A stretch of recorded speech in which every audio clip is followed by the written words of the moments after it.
A la secció de gènere negre avui la dediquem a la novel·la Adiós muñeca, de Raymond Chandler, i a la seva adaptació cinematogràfica protagonitzada per Robert Mitchum i Sylvia Miles, que amb aquest paper va estar nominada a un Oscar per la millor actriu de repartiment.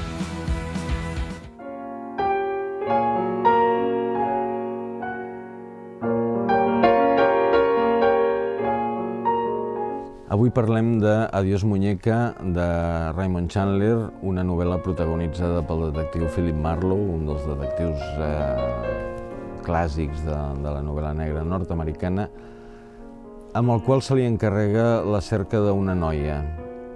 I una feina que aparentment seria fàcil es converteix en una història molt més complicada pels personatges que intervenen en la història.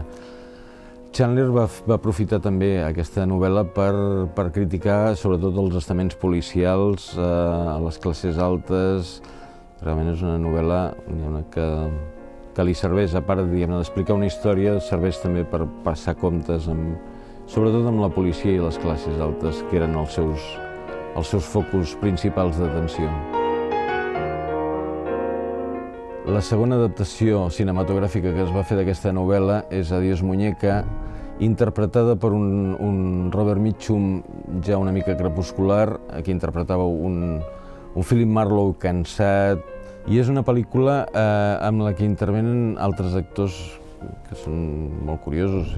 Hi ha des d'un Sylvester Stallone fins a una Sarah Miles o la Charlotte Rampling, i creen una atmosfera de tot plegat d'història crepuscular.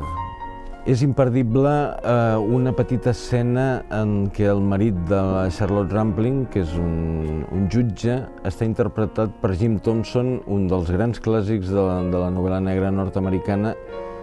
Ja al final de la seva vida va interpretar un petit paper en aquesta pel·lícula. Habitación 502. Avisa al comisario. ¿Estamos ahí? Venga solo. Le he preguntado.